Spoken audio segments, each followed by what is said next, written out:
So last night, I'm sitting in our room and I'm reading a book by Christina Lamb called The Africa House.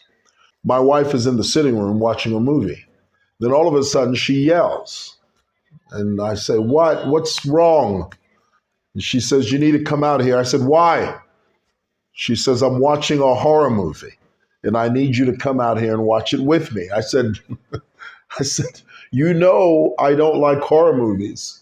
The reason I don't like horror movies is because when I was a kid, there was this film that came out. It was called The Exorcist. But we didn't know what an exorcist was, so we used to say exorcist. It was The Exorcist, this very famous film that came out in the 70s. Messed me up. And from that day, I vowed never to watch horror movies.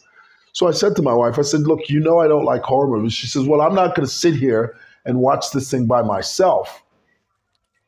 You need to come out here and watch it with me." So I get up reluctantly. I go to the living room and I said, "Okay, what are we watching?" She says, "This thing is on Netflix. It's called Nobody Gets Out Alive." Nobody. So I said, "Okay." So we sit there for an hour and a half. I'm watching this thing. And the whole time I'm thinking, why am I even doing this? So, later on that night, we go to bed. And about 12 midnight, I wake up in a cold sweat and I'm having nightmares. So I turn to my wife, who's fast asleep. I nudge her and she looks up at me and she says, "What?" I said, "I can't sleep." She said, "Why can't you sleep?" I said, the horror movie. It's keeping me up.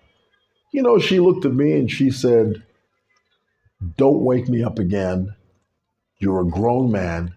You deal with it." I'm thinking, well, you should have dealt with it before you asked me to sit there and watch it with you.